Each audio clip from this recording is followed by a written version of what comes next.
His brother, Marquise White, is a licensed professional teacher out of Maryland, and currently he is under investigation and has been reassigned out of classroom after video shows students unbraiding his hair and painting his nails in class. Let's listen to this brother as he recounts his experiences with his students. Let's go ahead and stir the pot a little, shall we? Last Friday, 10 minutes before dismissal time, I decided to live stream my students helping me take my hair out.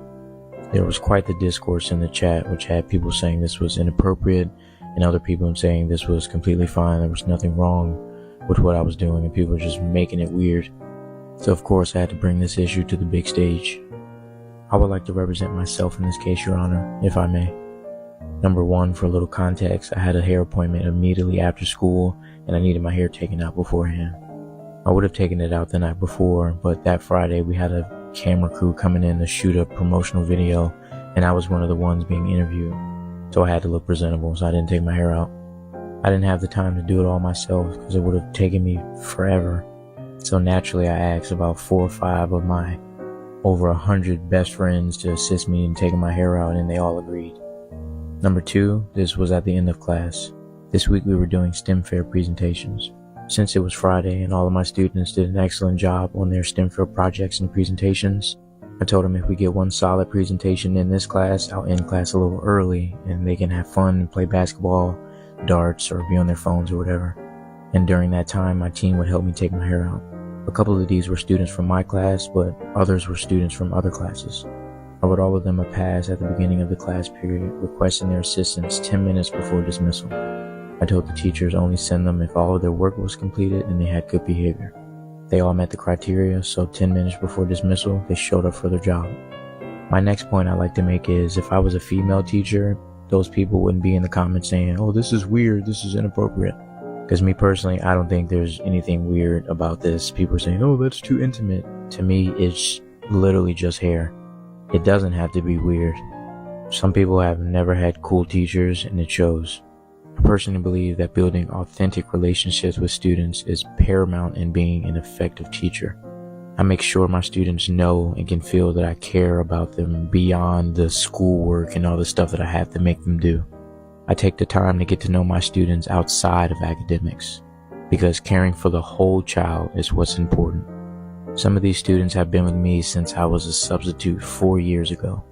They see me as a big brother or a father figure, as some of them say. And me, I don't want kids of my own, so all of these kids are literally my children.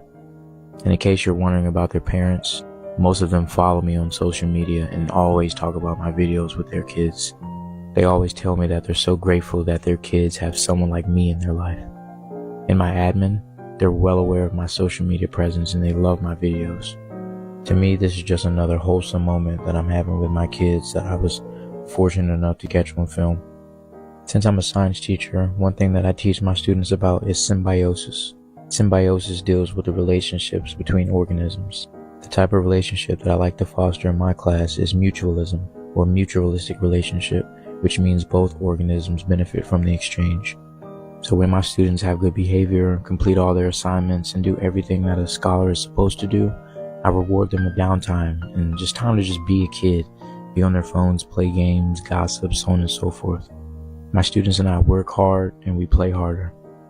I'm fortunate enough to have students that feel safe and comfortable around me, safe to come to me with their problems, their frustrations. They come to me seeking guidance and wisdom, or come to me simply to chill and hang out because they know that they have a safe space to be themselves around me. What I strive to do as an educator is be the teacher I wish I had grown up. I strive to be the teacher that makes my inner child happy, someone that my inner child will be proud of. I want to be the teacher that my students reflect back on 20, 30 years down the line and think like, dang, that teacher I had in middle school, he was the shit. No further questions, Your Honor. So let me know your thoughts in the comments. You think this was inappropriate, or people are making something out of nothing? And although you are entitled to your opinion, all I ask is that you be respectful. Thank you. So we just heard this brother share his experiences of having his besties take out his braids in the classroom, and he's asking for our opinions and not to be disrespectful towards him in our responses. Well, I got my opinions, and I'm going to share those a little bit later in this video. But first things first, let's listen to what the general public has to say about his actions with his besties. The internet is torn. There has to be a line drawn. I personally didn't see anything wrong with it. What would you do if a school teacher let your child get the rat tail comb and take out their braids at school? It gets taken out of context. This teacher in the DMV that says his students are his besties has millions of people talking. They see me as a big brother or a father figure, as some of them say. Parents in PG County are stepping into the shade room. This is not the appropriate place or time.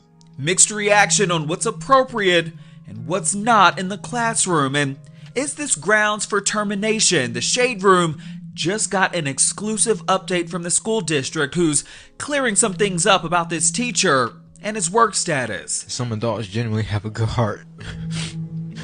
On TikTok, Marquise White says that he started out as a substitute teacher at the Maya Angelou French Immersion School in Hillcrest, Maryland.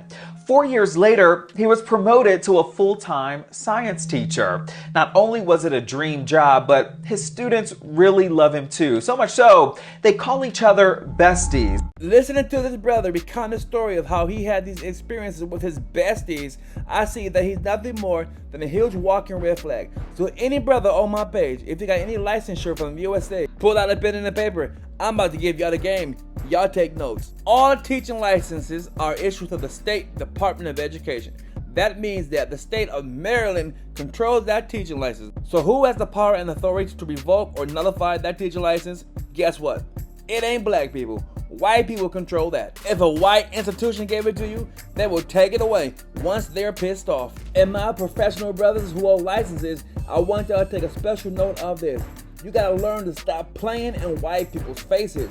You do not have the complexion for the protection. Anything and everything that you give them, they will use it against you. And why is this? White people are in a constant state of white survivalism. It ain't about white supremacy. It's about exterminating black genes from the gene pool. They want to exterminate you. We gotta stop playing in their faces, and we gotta stop enabling their annihilation of our genes. And this brother did just that. He is in the classroom with two females beside him playing in his hair. This is too close, it's too intimate, and this is something that should not be put on the internet because white people will use that against him. If y'all didn't know, y'all smartphones and laptops, they have a computer eye looking at you. Everything you do is recorded somewhere, and I promise you, white people are looking at it. Speaking from my professional stance as a language educator with a professional teaching license, this sort of behavior should never occur anywhere. Not in the classroom, not in the public spaces. Your students are not your besties. Your students will never be your friends. You are the adult. You are the professional educator. You are the one who should be the positive role model that these young people should be looking up to. You cannot look up to this. You're too close to the children. That's the problem. For this to be anyway acceptable, that teacher would need the written permission of both parents, and they would have to meet up somewhere outside of school premises for these young girls to work on this man's hair. In the classroom, inappropriate. End the story. This brother is out of pocket. I hope that he can continue his career in education, because losing a teacher license for some bullshit like this is just absurd at best. But you are the adult. You should think about the consequences before you put yourself into these stupid situations. You play stupid games, you get stupid prices. Hit the like button, leave a comment, subscribe. What do y'all think about this? Your boy CAC, I'm out.